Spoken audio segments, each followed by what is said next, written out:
This was pretty good, like genuinely great. I would probably go so far as to call this one brilliant.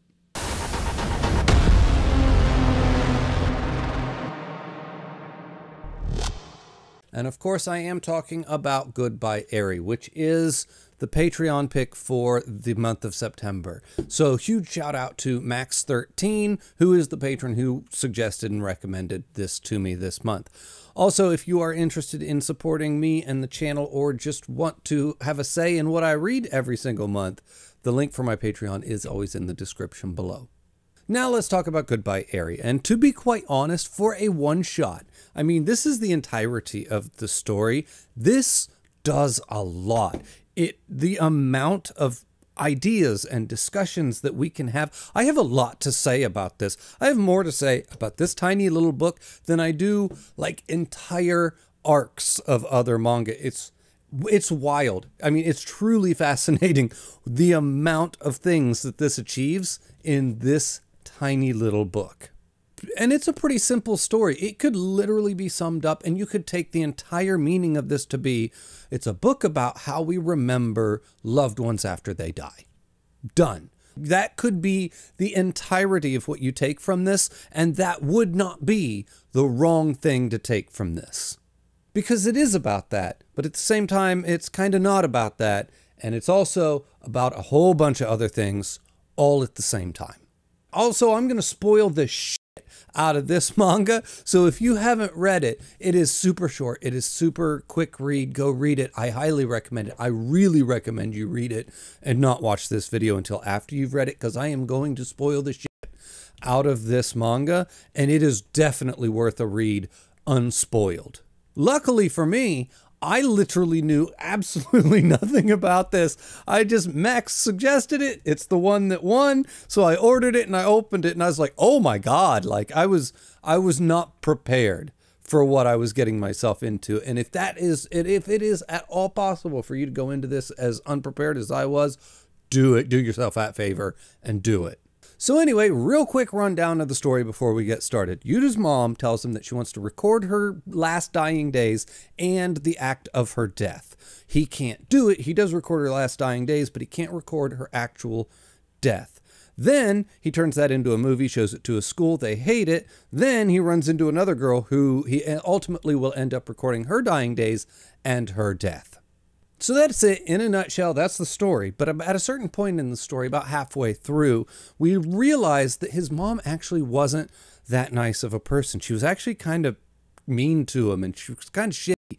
And he filmed her and edited the video in a way to make it look like she was a much nicer and kinder person than she actually was in real life, because that's the way he wants to remember her. Then in the second part of the story, he records Eri as she's dying. And then we find out even later in the story that not only did she wear glasses, but she refused to date him when he asked her if they could go out. She was also quite rude to him, and she was filmed and recorded in a way to make her look different than she did in real life and just present her in a different light and in a different way than she actually was, because that's the way she wanted to be remembered when she died. Which is why I say this is kind of a story about how we remember people after they're gone. If your mom was kind of cruel to you sometimes and then she passes away, do you choose to remember all of the nasty things that she said, or do you remember her as a loving mother? How do you want to remember somebody? If you do choose to remember the horrible things about them and just them as a bad person, what's that doing for you as a person? What's that doing for anybody? She's gone. You'll never have your mom back ever again. Who's it helping and who's it hurting to remember her in a negative light? Or on the flip side of that, who's it really hurting or helping to remember her in a positive light? It's a very complicated discussion of how we remember the people after they're gone. It's It's so deep and it's so complex of an issue to be tackling in something of this size, this little of a story. And it feels like it's tackled in a very touching and poignant way. Like, the thought isn't disrespected in this manga. It is very thoughtfully approached, thoughtfully presented, and then it's not over-examined. It really allows you to do with that information what you will. But then, as nice as that messaging is in this particular manga, it's also wrapped up in a manga that literally kind of makes no sense. The story itself doesn't hold together. Like, if you really start to think about the plot beats as they happen to you and the order in which they are revealed, everything kind of starts to just unravel and fall apart. Like, after his mom's death, he meets this girl and she wants to make this movie. So he comes up with the movie plot points of she's dying and she's a vampire, just for it later to be revealed that, oh no, she really is dying. And then even later, oh no, she really is a vampire. Literally, it makes no sense logically. Which, in the grand scheme of things, considering all the bigger ideas that this is going to tackle, it doesn't really need to make any sense in order to get the point across and to do what it sets out to do. But then, at the end, the fact that it doesn't make sense kind of comes back around and kind of makes sense. But I'll get to that a little bit later. So eventually Eri dies, like his mom did, and he actually films this death. He then turns that into a movie that he shows to the school, and everybody likes this one. But for some reason, he doesn't like it. He's never happy or satisfied with this second movie that he makes, so he literally spends years of his life editing and re-editing, just trying to get the movie to be right. At a certain point, him and his entire family's in a car accident, and everybody but him dies for reasons, I don't know. But after this, he goes back to the abandoned building where him and Eri used to watch movies, and Eri's not dead. She's there, and she's watching the movie. This is also the point in the story where we realize that she really, truly is an actual vampire.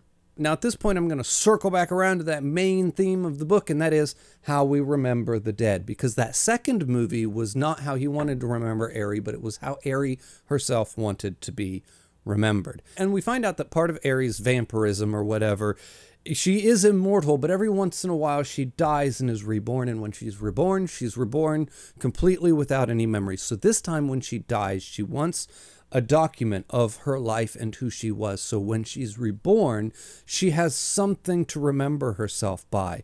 But then it's a lie, because she purposefully alters who she is, how she looks, and how she acts to create a version of herself for her to remember, but it's also a version of herself that never existed. So what is the point of remembering yourself in a different light or better than you really were? And I don't know. So now we're creating versions of ourselves. We're remembering ourselves in a better way than we actually were. Is it too hard to remember our own faults and our own flaws? Do we not want to look back on ourselves and realize we weren't as great as we actually think we are or thought we were? You know, that is not only an extension of the same conversation that we've already been having, but it's a completely different conversation at the same time. Because not only is it how do we remember the dead, but it's how do we remember ourselves, or how do we think about ourselves in the past. Then, after this scene plays out, he walks away from the building, and the building explodes. Now, this actually brings me back around to his father, because his dad really is such a genuinely nice character in this entire story. He is plugged in to who his son is, like as a person, and genuinely is the one that's got his back and really wants the best for him throughout this whole thing. And he's just such a touching character. I really liked the dad in this. Now, we see in the hospital when his mom's being kind of nasty that he didn't show up to record her final scenes as she's dying. The dad's the one who's, no, this is too hard for him. He couldn't be here. He just wasn't able to do it. He's got his back in this particular situation. Then later in the story, when he's trying to film his second movie, his dad knows that this is what he loves. This is one of his passions, is making these movies. So he goes in there and he's going to play a character for him in this movie. Also, when he made that first movie, nobody liked it. The only person who actually liked that first movie that he made was his father. And the reason that his dad liked it is because of that explosion. And that was his dad's favorite part. Why was that his dad's favorite part? Because he knows his son. And he knows that's the kind of thing that his son likes, is those weird, crazy, fantastical explosions. So when he saw that in the kid's movie, that was his favorite part, because that was the one part that reminded him most of his son. Just a wonderful character, really, for the limited screen time that he gets, or whatever page time.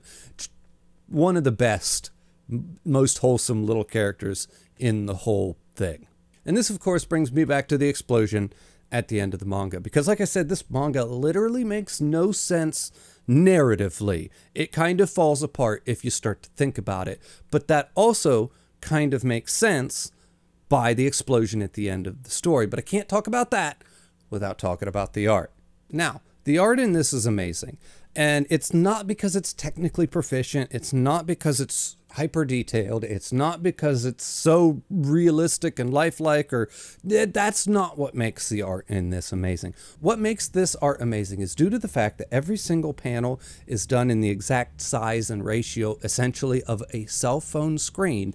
And this is presented as a movie that was filmed on a cell phone. It really lends to that feeling. Then he makes the shots feel handheld, and some of them are clear and some of them are blurry and some of them feel like they're really taken in motion. It really, the ability of the artwork to really sink you into this feeling, like you legitimately feel like this is some handheld movie that was filmed by a kid. Then there is this odd repetition of images, and it is panel after panel after panel of the exact same image with either no motion at all or just the subtlest changes in detail. Like, we're just gonna sit here for a minute and just bask in the mundane of everyday life. So we're simultaneously feeling like this is a movie that was filmed on a phone by a kid, and really engrossed in what he's focused on. It feels like we're seeing exactly what he wants to see, or what he wants us to see. It's such a, the feeling that you get reading it is unparalleled in what it's trying to achieve. Like, he had an idea of what he was trying to convey to you, and he nailed it. I'm just so impressive.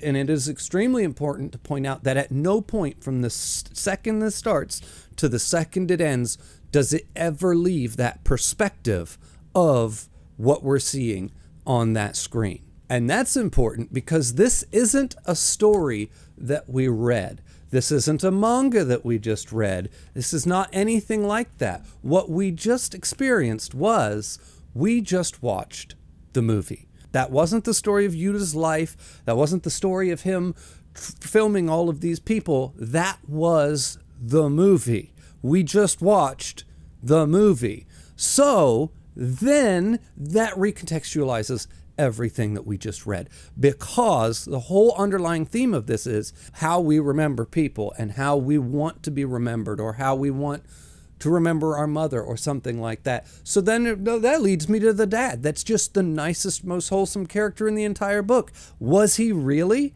the nicest, most wholesome character in this kid's life? Because we weren't seeing the kid's life. We were watching the movie that he made for us to watch. It's just like this whole extra layer, a new lens that you now have to view the story through. We've had this story told to us in this book, and we've had it recontextualized multiple times over the course of the story. Then the very last panel is one last recontextualization that we have to now see it as the film that he made, which now makes the whole thing suspect and susceptible to reinterpretation. And it also really explains why the narrative of this makes absolutely no sense. It kind of falls apart when you think about it and look at it, because all of this was just a movie, and it was made by a kid.